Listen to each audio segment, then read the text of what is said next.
Olá, meu nome é Davi e eu vou mostrar como criar um modelo de regressão em Machine Learning de forma bem resumida. Primeira etapa é fazer a análise exploratória dos dados. Os dados que eu tenho estão nesse arquivo e uma observação, todos os arquivos estão disponíveis no GitHub e eu deixei o link na descrição do vídeo. Os dados são esses, eu tenho aqui as colunas e os dados estão separados por vírgula. Então vamos começar a fazer a análise exploratória desses dados. Primeiro eu fiz o carregamento dos dados, e depois eu dei uma olhada nos primeiros registros. Então eu consigo ver aqui as colunas, que são idade, sexo, BMI, que é a mesma coisa que IMC, índice de massa corporal, quantos filhos a pessoa tem, se é fumante ou não, a região e os encargos. Os encargos é a variável alvo, que é a variável que será feita as previsões, baseado nas variáveis preditivas, que são as outras. Os dados, o shape dos dados que estão sendo utilizados. Temos 1.338 linhas por 7 colunas. Algumas informações sobre esses dados. Não temos dados nulos e temos dados numéricos e não numéricos. Fazendo o describe dos dados, conseguimos ver os valores de mínimo e máximo, então para a idade de 18 a 64, de 15 a 53 para o BMI, de 0 a 5 filhos, e os encargos variando de 1.000 a 63.000. Podemos ver aqui o desvio padrão também, então dá para tirar bastante informação dessa função describe. Continuando, a coluna sexo está distribuída entre masculino e feminino, na casa dos 600 linhas, 600 valores. Temos a coluna smoker, temos mais pessoas não fumantes do que fumantes nessa base de dados. A coluna região, temos na faixa de 300 dados para cada região, está bem distribuído aqui. Olhando os valores nulos, não temos valores nulos. A pessoa que tem pelo menos um filho, ela tem no mínimo 18 anos, então está coerente com a realidade. E a pessoa de menor idade que fuma, ela tem no mínimo 18 anos, também coerente com a realidade. Verificando dados duplicados, eu encontrei aqui um dado duplicado, e futuramente esse dado duplicado ele vai ser removido para melhorar o treinamento do modelo. Partindo agora para a distribuição das variáveis. Então a idade, ela se concentra aqui abaixo de 20 anos, e acima de 20 anos está bem distribuído, tem apenas alguns valores aqui um pouco mais altos do que a maioria. Olhando a moda da idade, eu encontrei o valor de 18. Então, essa barra mais alta do gráfico é de uma pessoa de 18 anos. Então, os dados se concentram, a maior quantidade de dados que temos é de pessoas com 18 anos. Indo para a coluna BMI, que é o índice de massa corporal, temos uma distribuição aqui próximo de uma distribuição normal. Número de filhos, temos aqui um gráfico decrescente, então pessoas que têm menos filhos têm mais dados disponíveis do que pessoas com mais filhos. E a distribuição dos encargos, que é a nossa variável alvo. Aqui temos uma concentração dos dados com encargos menores do que maiores. Então, o nosso modelo ele vai aprender, ele provavelmente vai ter mais precisão fazendo a previsão de valores de encargos menores do que maiores, porque isso é baseado na nossa base de treino que temos aqui disponível. O gráfico de correlação. Comparando as outras variáveis com a variável charges, a relação aqui, a correlação com idade é 0,3, que é a maior correlação que tem, seguido por BMI 0,2 e Children 0,07. Esses valores de correlação são bem baixos, mas são os valores que estão disponíveis nessa base de dados, a correlação é essa. Então, será necessário fazer um trabalho aqui para utilizar o melhor possível essas variáveis para conseguir um modelo que seja preciso. Seguindo aqui para identificar a relação entre essas variáveis, ao fazer a comparação de encargos com idade, temos um gráfico crescente, ele tem aqui uma linearidade, e fazendo uma observação, os modelos de regressão linear, eles são muito bons quando existe essa relação de linearidade. Apesar de ter aqui uma variação grande, justamente porque a correlação é baixa, tendo aqui valores altos e valores baixos, vemos aqui que ele sobe e desce bastante, mas assim, é uma variável que explica bem os encargos, então é uma variável de alto poder preditivo e que será utilizada no treinamento do modelo. Temos aqui um scatter plot, onde a gente consegue ver essa linearidade crescente, mas vemos uma variação muito grande, partindo aqui de valores próximos de 0 até 40.000, para uma pessoa ali na faixa dos 20 anos, por exemplo. Seguindo aqui com a análise, a variável Smoker ela separa esses dados em dois grupos de pessoas fumantes e não fumantes. Aqui o modelo já consegue enxergar um padrão e diminuir essa variação entre 0 e 40.000. Sabendo se ele fuma ou não, o modelo consegue trazer o treinamento com essa variável, traz um modelo mais preciso. Seguindo aqui, por exemplo, a variável children é diferente porque não existe um padrão claro aqui. Dá para ver que essa base aqui são de pessoas que têm 0 filhos. Então, esse modelo ele tem um padrão, mas ele é bem sutil e caso seja usado no modelo, ele vai melhorar a performance, mas com um baixo grau de impacto.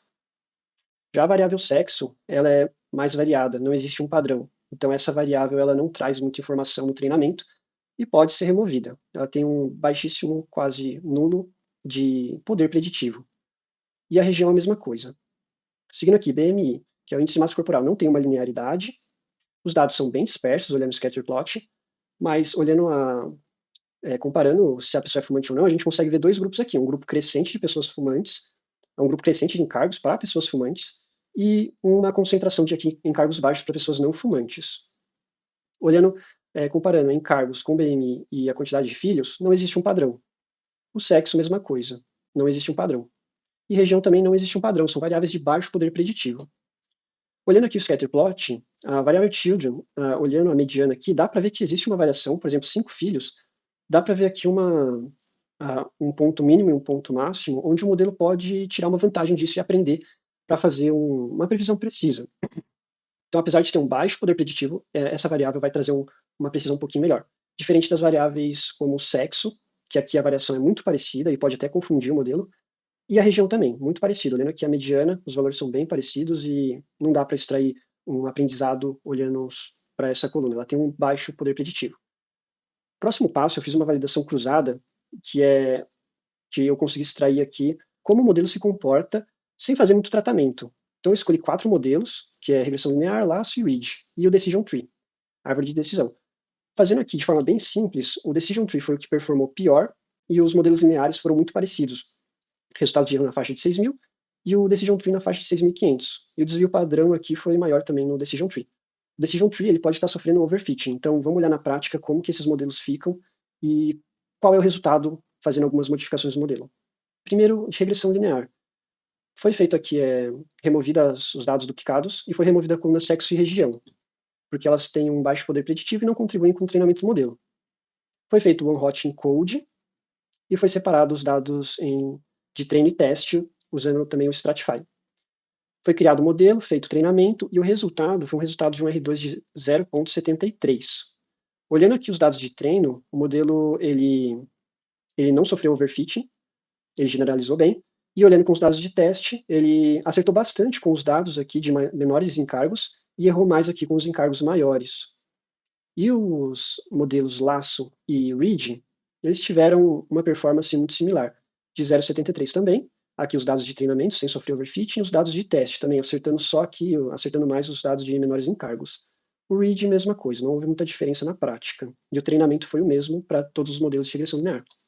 Aqui o R2 0,73, os dados aqui acertando mais com os menores encargos no treino e também aqui no teste, então muito similar. Já o modelo de árvore de decisão, ele performou diferente. Foi feito aqui uma remoção das linhas duplicadas, foi feito também um one-hot encode, só que não foi removidas as colunas região e sexo, porque o modelo de árvore de decisão, ele lida melhor com as interações entre essas variáveis e e também com a não linearidade dos dados. Como a gente tem colunas que não têm uma relação linear com a variável alvo, então o decision tree ele acaba fazendo uma previsão boa com essas variáveis. Foi separado aqui os dados de treino e teste, utilizando Stratify também. Foi criado o modelo, feito o treinamento, que o resultado foi de 0,76 no R2 score. Entretanto, houve o overfitting, que é o modelo decorar os dados. Então aqui ele acertou todos no de treino. Então ele decorou os dados. E foi necessário fazer uma mudança nos hiperparâmetros para poder corrigir isso. Aqui no teste ele mostra que errou. Quando ele acertou bastante, mas quando ele errou ele errou aqui com uma diferença bem grande. Então, é um modelo que ele não entendeu muito bem os padrões. Ele não conseguiu performar bem com os dados de teste, mas performou muito bem com os dados de treino. Isso é um sintoma do overfitting. Fazendo aqui executando esse código, ele encontra os melhores parâmetros, sendo 10 aqui para o Leaf e max depth de 5, foram os valores que eu encontrei aqui. Executando esse modelo, ele deu um R2 de 0,84. Olhando os dados de treino, o overfitting foi removido, então ele generalizou melhor, e com os dados de teste ele acertou bastante, errou apenas aqui alguns valores. Alguns valores foram um pouco mais discrepantes no erro. Como conclusão, o modelo de regressão linear, o modelo de árvore de decisão, ele performou melhor do que os modelos de regressão linear, justamente porque não existe uma relação linear entre os dados. Apenas a coluna idade tinha uma relação linear, as outras não tinham. Então, o modelo de decisão, de árvore de decisão, ele performou melhor. E ele conseguiu entender as interações entre essas variáveis. Principalmente depois que foram feitas as mudanças de hiperparâmetros, ele performou muito melhor do que os outros modelos. Então, o modelo escolhido foi o de árvore de decisão. Depois dessa escolha, foi feito o upload desse modelo para o Hugging Face. Então, executando esse código, ele sobe esse modelo para o Hugging Face. E ele está disponível aqui com a extensão joblib. Temos aqui outro código, que é o código de download desse modelo, para fazer a utilização dele. Então, rodando esse código, é possível ver que nesse exemplo aqui eu coloquei um input com 19 anos, female, 27,9 de BMI, sendo fumante, dessa região e com 0 filhos. E o resultado foi um cargo de 16.494,63. Então esse daqui é um exemplo de uso desse modelo. Após fazer o upload, ele já está aqui fazendo predições. Então é isso, obrigado por ter assistido até aqui e até mais.